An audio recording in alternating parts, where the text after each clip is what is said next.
எல்லாத்துக்கும் வணக்கங்க. நம்ம இன்னைக்கு நாளைக்கான 4th மார்ச்சுக்கான இன்ட்ராடே வேல்யூஸை ஒரு கிளான்ஸ் பார்த்துடலாங்க. அதுக்கு முன்னாடி இன்றைக்கி என்ன நடந்ததுங்கிறதையும் சிம்பிளாக பார்த்துடலாங்க. இன்றைக்கான ஓப்பன் பார்த்துட்டு அப்படி இந்தியபோவுக்கு மேலே தான் மீன் பாசிட்டிவ் ஓப்பனிங் தான் கிடச்சிதுங்க. பாசிட்டிவ் ஓப்பனிங் கிடைச்சாலுமே மேலே ஸ்டெபிளைஸ் ஆக முடியாதனால மார்க்கெட் கீழே ரிவர்ஸ் ஆகிடுச்சுங்க. கிட்டத்தட்ட நம்மளோட ஃபஸ்ட்டு செட் ஆஃப் பிஎம் மார்க்கெட்டோட ஸ்டார்ட் பாயிண்ட் வரைக்குமே மார்க்கெட் ஃபாலோ ஆகிருக்கு. அங்கேருந்து புல்ஸ் மார்க்கெட் கீழே விடாமல் மேலே தூக்கியிருக்காங்க. ஏன்னா 22,172க்கு கீழே க்ளோஸ் பண்ணிட்டாங்க அப்படின்னா நாளைக்கு அதே மாதிரி 172 கீழே ஓப்பன் கிடைக்கும் பட்சத்தில் நம்ம பியர் மார்க்கெட்டை கன்ஃபார்ம் பண்ண வேண்டியது இருக்கும். அதனால் மேலே தூக்கியிருக்காங்க, கீழே க்ளோஸ் பண்ணக்கூடாது அப்படிங்கிறதுக்காக 172 கீழே க்ளோஸாக பண்ணக்கூடாதுங்கிறதுக்காக புல்ஸ் ரொம்ப ஃபைட் பண்ணி மேலே தூக்கியிருக்காங்க. இன்றைக்கான க்ளோஸ் பார்த்திங்க அப்படின்னா அது ஒரு ஃப்ளாட்டான க்ளோஸ் தாங்க. ஃப்ளாட்டான க்ளோஸ் தான். டைம் ஒரு ஸ்டார்ட் கவரிங்கோட ஸ்டார்ட் பாயிண்ட்டுக்கும் எண்ட் பாயிண்ட்டுக்குமே ரொம்ப நேரம் போட்டுக்கிட்டு இருந்தாங்க. நம்மளோட என்ட்ரி நமக்கு எங்கெங்கெல்லாம் என்ட்ரி கிடச்சிருக்கோம், நம்ம எங்கெங்கெல்லாம் எடுத்துருக்க முடியும் அப்படின்னா இந்த 22,322 அப்படிங்கக்கூடிய பாசிட்டிவ் ஓப்பனிங்க்கு கீழே பாசிட்டிவ் ஓப்பனிங் கீழே இந்த க்ளோஸ் இந்த பியர் கேண்டில் ஃபார்ம் ஆனதுக்கப்புறம் நமக்கு ஒரு என்ட்ரி கிடச்சிதுங்க. நீங்கள் ஓஏ பார்த்து நீங்கள் எடுத்துருக்கலாம். கரெக்டாக ஸ்டார்ட் பாயிண்ட்டு இதுதான் ஸ்டார்ட் பாயிண்ட் வைக்க முடியும். இது இந்த இடைப்பட்ட ஸ்டார்ட் பாயிண்ட்டுக்கும் அதாவது ஷார்ட் பாயிண்ட்டுக்கும் பியர் மார்க்கெட் ஸ்டார்ட் பாயிண்ட் இடைப்பட்ட ஜோன் நியூட்ரல் ஜோன் இங்கே நம்ம ட்ரேட் எடுத்துருக்க கூடாதுங்க. அதே மாதிரி நமக்கு திரும்ப செகண்ட் ஆப்பர்ச்சுனிட்டி எங்கே கிடைக்குது அப்படின்னா இந்த ஷார்ட் கவரிங் ஸ்டார்ட் பாயிண்ட்டுக்கு மேலே நமக்கு மேலே ஸ்டெபிளைஸ் ஆகும் பட்சத்தில் நமக்கு என்ட்ரி கிடச்சிருக்கும். ஆனால் இந்த என்ட்ரி எடுத்திருந்தோம் அப்படின்னா நம்மளால் மார்க்கெட் பெருசாக மூவ்மெண்ட் இருக்காது, லாக் ஆகிருப்போம். ஏன்னா இங்கே இந்த ஷார்ட் கவரிங் ஸ்டார்ட் பாயிண்ட்டை பிரேக் பண்ணி மேலே க்ளோஸ் ஆன உடனே பியர்ஸ் அங்கே டாமினேட் பண்ண ஆரம்பிச்சிட்டாங்க. பியர்ஸ் கீழே க்ளோஸ் பண்ண ட்ரை பண்ணாங்க, புல்ஸ் மேலே க்ளோஸ் பண்ண ட்ரை பண்ணாங்க. கடைசியில் புல்ஸ் டாமினேட் பண்ணியிருக்காங்க. அதனால் இந்த ஃபைட் இங்கே பெரிய ஃபைட் நடந்ததுனால இந்த ஜோன் ஃபுல்லாமே கிட்டத்தட்ட 2.25 சைட்வே ஸ்டார்ட் ஆகிடுச்சுங்க. ஓகே, நாளைக்கான ஓப்பனிங் எப்படி இருக்கும் அப்படின்னு பார்த்துடலாங்க. நாளைக்கான ஓப்பனிங் எப்படி இருக்குன்னு பார்க்கறதுக்கு முன்னாடி அப்படின்னா என்ன சொல்லுது அப்படின்னா ஆக்சுவலி ஓஏ இன்றைக்கி புட்டில் பார்த்தீங்கன்னா புட்டோட ஓஏ எல்லாமே நிறையா மேக்ஸிமம் கவர் பண்ணியிருக்காங்க. இது பார்த்தா தெரியும். இந்த கேப் இருக்கிறது எல்லாமே கவரிங். கிட்டத்தட்ட 22,200 ஒரு 5 லட்சம் ஓஏ புட்டில் கவர் ஆகிருக்குங்க. 22,250 ஒரு 4 லட்சம், 22,300 ஒரு 9 லட்சம் அப்படிங்கிற மாதிரி மோஸ்ட்டாக புட்டில் தான் கவர் ஆகிக்கிறத பார்க்குறோம். அதே காலில் பார்த்தீங்கன்னா எவ்ரி கால்லையுமே பார்த்தீங்கன்னா ஓஏ அதிகமாக இருக்கிறத பில்ட் பண்ணியிருக்கிறத பார்க்குறோம். நம்மளால் பார்க்க முடியுது. 22,500 காலில் தான் ஒரு 6 லட்சம் கான்ட்ராக்ட் கம்மியாகிருக்குங்க. ஆனால் மற்றபடி அவங்க ஸ்ட்ராங்காக 1.5 கோடி கான்ட்ராக்ட் வச்சுருக்காங்க. ஸோ ஓஏ படி பியர்ஸ் கம்ப்ளீட்டாக ஸ்ட்ராங்காக இருக்காங்க அப்படிங்கிறது நமக்கு நல்லா தெரியுது. நாளைக்கான ஓப்பன் பாசிட்டிவ் ஓப்பனிங் கிடைக்கும் பட்சத்தில் மார்க்கெட் ஷார்ட் கவரிங் வேலையோட பொசிஷன் கடல் நோக்கி 448 நோக்கி பயணிக்கும். நாளைக்கு பாசிட்டிவ் ஓப்பனிங் கிடச்சி பாசிட்டிவ் ஓப்பனிங்க்கு மேலே ஸ்டெபிளைஸ் ஆகும் பட்சத்தில் நெகட்டிவ் ஓப்பன் கிடச்சதுன்னா மார்க்கெட் இமீடியட்டாக 172 டெஸ்ட் பண்ணுங்க. 172 ஒரு ஃபைட் இருக்கும். 172 பிரேக் பண்ணால் தான் அடுத்த ஃபால் க்ரியேட் ஆகும். 172 பிரேக் பண்ணி 172 கீழே ஸ்டெபிளைஸ் ஆக முடியாத பட்சத்தில் மார்க்கெட்னால் ஃபர்தர் ஃபால் ஆக முடியாது.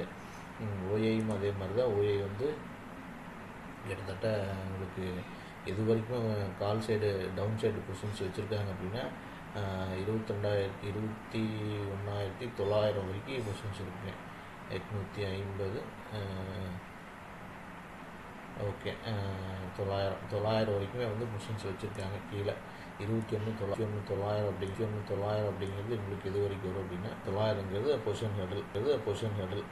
அதாவது ஃபஸ்ட் செட் பியர் மார்க்கெட்டோட பொசிஷன் ஹர்டில் வரைக்கும் வந்து பியர்ஸ் வந்து பொசிஷன்ஸ் வச்சுருக்காங்க. அதே வந்து அப்சைடு பார்த்தோம் அப்படின்னா அப்சைடு வந்து 250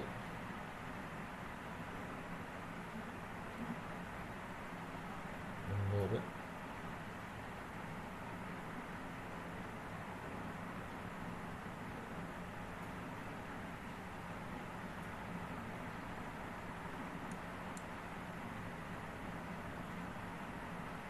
அப்சைட் பார்த்தா 22,800 வரைக்குமே வந்து புல்ஸ்கிட்ட பொசிஷன்ஸ் இருக்குங்க. 22,000 ஆனால் கவரும் பண்ணியிருக்காங்க. ஸோ வீக்காக தான் இருக்காங்க. பொசிஷன்ஸ் இருந்தாலுமே வீக்காக தான் இருக்காங்க. 22,800 அப்படிங்கிறது அவங்க வந்து புல் மார்க்கெட்டை ஸ்டார்ட் பண்ணுறதுக்கு உண்டான ஐடியாஸில் அவங்க பொசிஷன்ஸ் இருக்காங்க. ஆனால் வந்து இவங்க கால் சைடோட கம்பேர் பண்ணும்பொழுது அவங்க கொஞ்சம் வீக்காக தான் இருக்காங்க. ஏன்னா அவங்க எல்லா இடத்துலையும் ரெண்டமாக கவர் பண்ணியிருக்காங்க. ஓஏ வந்து பில்ட் பண்ணியிருக்காங்க. ஸோ புல்ஸை விட பியர்ஸ் வந்து ரொம்ப ஸ்ட்ராங்காக இருக்காங்க அப்படிங்கிறது தெரியுது. சரி, ஓகே. நம்மளோட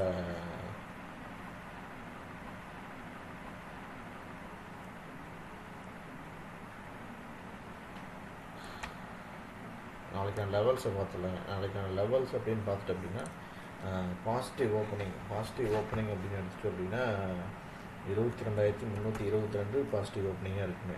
நமக்கு பாசிட்டிவ் ஓப்பனிங் கிடச்சி மார்க்கெட் மேலே ஸ்டெபிலைசேஷன் கிடச்சிது அப்படின்னா மார்க்கெட் இமீடியட்டாக அதோட ஹெடிலான ஷார்ட் கவரிங்கோட ஹெடிலான 22,448 நோக்கி பயணிக்குங்க. அப்படி போகும்பொழுது 22,352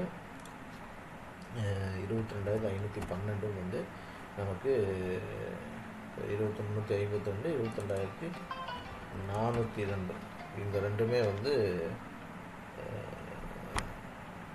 டார்கெட்டாக செயல்படுங்க. அப்படி ஹெடில் 448 பிரேக் பண்ணும் பட்சத்தில் 22,512 22,568 நமக்கு டார்கெட்டாக செயல்படுங்க. அது இந்த சைடு ஆப்போசிட் சைடு நமக்கு நெகட்டிவ் ஓப்பனிங் அப்படிங்கிறது ஷார்ட் கவர் நிகழ்வோட ஸ்டார்ட் பாயிண்ட் 22,222. அப்படி 22,222 கீழே நமக்கு ஓப்பனிங் கிடைக்கும் பட்சத்தில் அதோட ஹெடிலான 24,948 நோக்கி மார்க்கெட் செயல்படுங்க. அப்படி 21,948 நோக்கி மார்க்கெட் ட்ராவல் ஆகும்போது 22,148 22,122 22,072 அண்டு 22,018 இதெல்லாம் டார்கெட்டில் செயல்படுங்க. இது ஒவ்வொரு டார்கெட்டையும் பிரேக் பண்ணி கீழே ஸ்டெபிலைஸ் ஆனால் மட்டும்தான் அடுத்த டார்கெட் ரீச் ஆகுங்க. நீங்கள் ஒவ்வொரு என்ட்ரிக்கு முன்னாடியும் நீங்கள் ஓஏ செக் பண்ண வேண்டியது கம்பல்சரி. நீங்கள் ஒரு என்ட்ரி எடுக்கிறதுக்கு முன்னாடி 3 விஷயங்களை கன்ஃபர்மேஷன் பண்ணணும். ஒன்று வந்து ட்ரெண்ட், அன்றைக்கான ட்ரெண்டு என்ன ட்ரெண்டில் இருக்குது அப்படிங்கிறத நீங்கள் ஃபைனல் பண்ணணும். டவுன் ட்ரெண்டு, அப் ட்ரெண்டில் ஷார்ட் கவரிங்காக, ஷார்ட் பில்டப்பாக, ப்ராஃபிட் புக்கிங்காக, இல்லை அப் ட்ரெண்ட் அப்படிங்கிறத வந்து நம்ம லாங் பில்டப் அப்படிங்கிறத நம்ம ஃபைனல் பண்ணணும். ரெண்டாவது சப்ளை அண்ட் டிமாண்டு தான் வந்து நீங்கள் ஓஏ செக் பண்ணி ஓஏயில் கால் அதிகமாக இருக்காங்களா, புட் அதிகமாக இருக்காங்க அப்படிங்கிறத சப்ளை அண்ட் டிமாண்டை வந்து பேஸ் பண்ணி செக் பண்ணணும். தேர்டு வந்து ப்ரைஸ் ஆக்ஷன் அப்படிங்கிறது நம்மளோட லெவல்ஸுக்கு கீழே ஸ்டெபிலைசேஷன் ஆகுதா, லெவல்ஸ் பிரேக் அவுட் ஆகுதா அப்படிங்கிறது தேர்டு. இந்த மூணையும் வந்து நீங்கள் கம்பல்சரி வந்து ஒரு என்ட்ரிக்கு ஃபாலோ பண்ணிங்க அப்படின்னா உங்களால் கன்சிஸ்டண்ட்டாக ப்ராஃபிட் பண்ண முடியும். என்ன நடந்தாலும் வேல்யூஸோடு ட்ராவல் பண்ணுங்கள். வேல்யூஸை தாண்டி நீங்களும் அசியூம் பண்ணாதீங்க. வேல்யூஸில் என்ன நடக்குதோ அதை மட்டும் ஃபாலோ பண்ணுங்கள். நீங்களும் அசியூம் பண்ணிவிட்டு மார்க்கெட் மேலே போகும் கீழே போகும்னு டிசிஷன் எடுக்காதீங்க. பிரேக் அவுட் நடந்து ப்ராப்பராக ஸ்டெபிலைஸ் ஆனால் மட்டும் என்ட்ரி எடுங்க. Thank you so much.